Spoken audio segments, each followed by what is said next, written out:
Assalamualaikum warahmatullahi wabarakatuh. Sugeng enjang pinaringan berkah. Bagaimana teman-teman? Ketemu lagi di channel YouTube Ridwan Jogja. Saya mohon maaf sekali karena hampir 10 hari tidak mengupdate video baru di channel ini. Video terakhir adalah tentang kegembiraan kami mendapatkan PIN AdSense dari Google yang kami cari di kantor pos ya.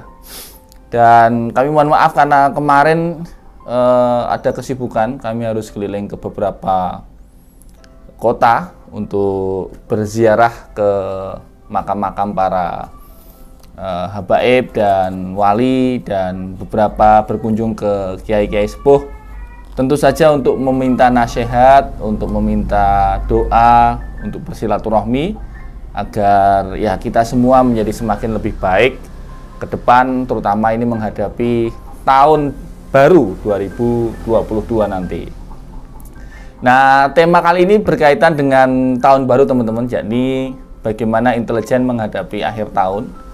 Memang menjelang akhir tahun ini, terutama November akhir sampai Desember dan awal Januari, ini intelijen tentu tidak bisa menghilangkan konsentrasinya ya, artinya harus selalu waspada penuh, karena biasanya di pergantian tahun seperti ini muncul beberapa kejadian. Kalau kita lihat dari trendline kejadian-kejadian besar di sebelumnya, ada beberapa peristiwa yang terjadi itu pada saat pergantian tahun atau mungkin awal-awal tahun ya.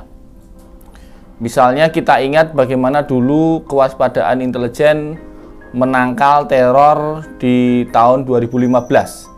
Saat itu Polri berhasil menangkal terornya pada bulan Desember, akan tetapi ternyata pada bulan Januari 2016 kelompok teroris melakukan serangan di Sarinah Tamrin. Kita masih ingat ya, kasus bom Sarinah Tamrin tahun 2016. Dan ada juga beberapa kejadian-kejadian yang terjadi di bulan-bulan menjelang pergantian tahun.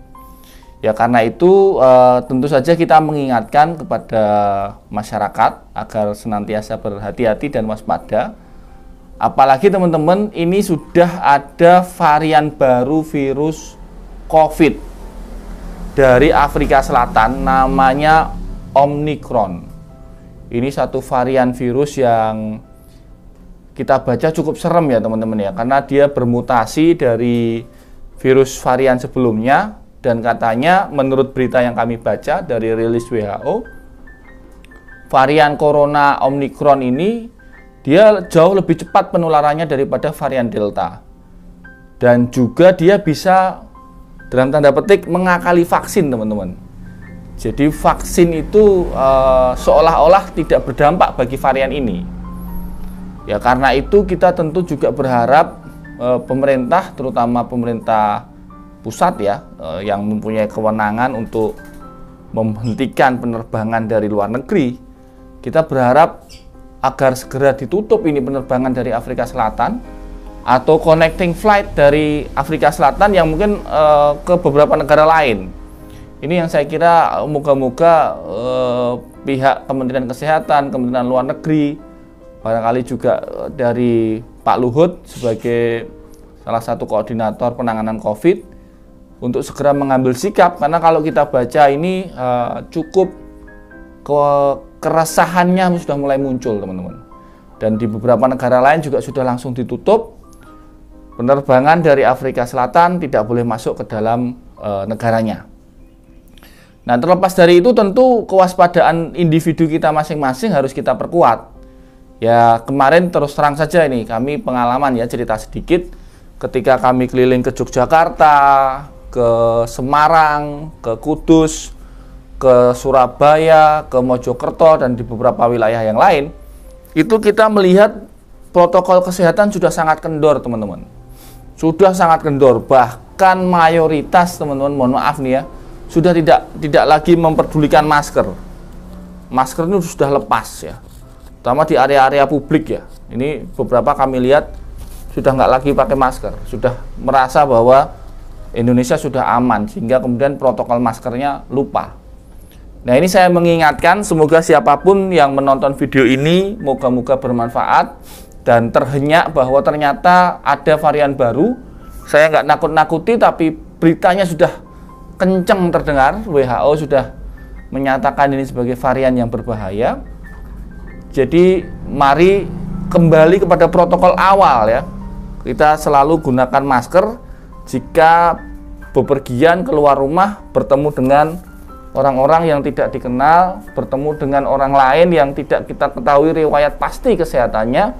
Tentu kita harus terus menggunakan masker dan protokol yang lain, misalnya mencuci tangan, kemudian hand sanitizer, jaga jarak. Itu kami terus terang kami sudah sangat prihatin. Kemarin kita keliling ke beberapa kota dan sangat-sangat sudah kendor, teman-teman. Sudah sangat kendor, terutama di area-area publik ya, di restoran, di area wisata, di area umum lah. Nah, ini saya kira saya mengingatkan teman-teman supaya lebih waspada lagi. Kemudian tentang bagaimana tentang keamanan dan situasi sosial politik ya. Ya tentu kita serahkan mekanismenya kepada pihak yang berwenang. Dalam hal ini kan ada intelijen negara, ada BIN, kemudian ada Mabes Polri, ada Badan Intelijen Keamanan, di Mabes TNI ada Badan Intelijen Strategis yang bertanggung jawab melaporkan berbagai macam kemungkinan-kemungkinan ancaman-ancaman sosial keamanan kepada Bapak Panglima TNI yang baru, Jenderal Andika Perkasa. Dan tentu insya Allah semua sudah dilakukan semaksimal mungkin ya.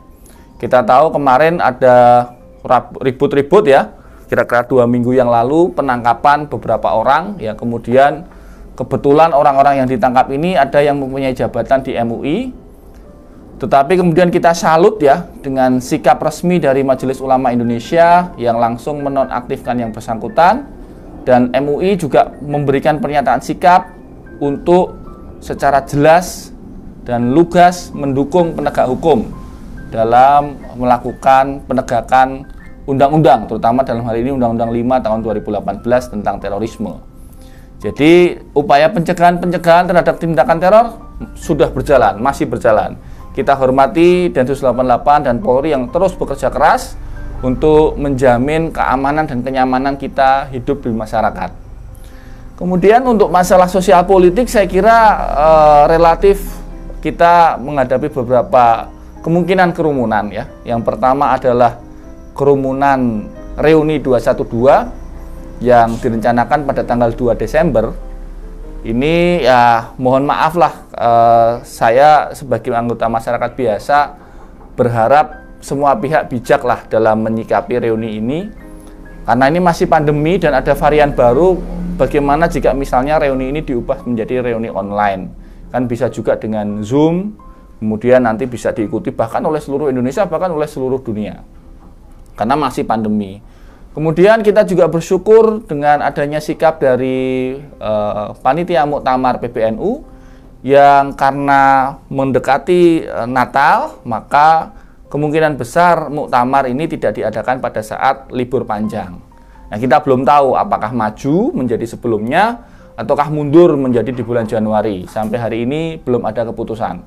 Tetapi tentu saja dengan kebijakan-kebijakan dan kebijaksanaan para masyayikh, syekh-syekh, para ulama, para kiai, para asatid, moga-moga 2 event itu bisa dengan sangat bijak menyikapi situasi terutama terkait pandemi. Kita masih ingat benar ya bagaimana gelombang kedua kemarin sampai Masya Allah ya, ada yang cari oksigen susah sekali, cari bed rumah sakit susah. Mungkin ada sahabat kita, tetangga kita, teman kita yang kesusahan untuk bahkan mencari oksigen, tabung oksigen itu sangat susah. Dan semoga gelombang ketiga tidak terjadi di Indonesia. Semoga Omikron yang dikatakan menjadi varian berbahaya dari Afrika Selatan juga tidak masuk ke Indonesia, dan masyarakat Indonesia tetap sehat dan baik-baik saja. Saya kira ini saja teman-teman, sebagai pengobat rindu video setelah absen 10 hari. Mungkin nanti insya Allah ke depan kita akan coba buat semacam bedah buku rutin ya. Saya belum tahu apakah waktunya bisa 2 hari sekali atau bahkan mungkin sehari sekali gitu. Tapi ya bosen juga ya kalau tiap hari. Tapi nanti kita cobalah kita atur waktunya di sela-sela aktivitas yang lain. Moga-moga tetap bisa menyapa sahabatku sekalian, para subscriber di channel YouTube Ridwan Jogja ini. Matur nuwun sudah berkenan subscribe, like, dan komen di kolom komentar. Jika merasa video ini bermanfaat, silahkan dibagikan ke teman-teman yang lain. Salam terbaik, salam terindah untuk orang-orang yang Anda sayangi. Tetap sehat dan salam intelijen.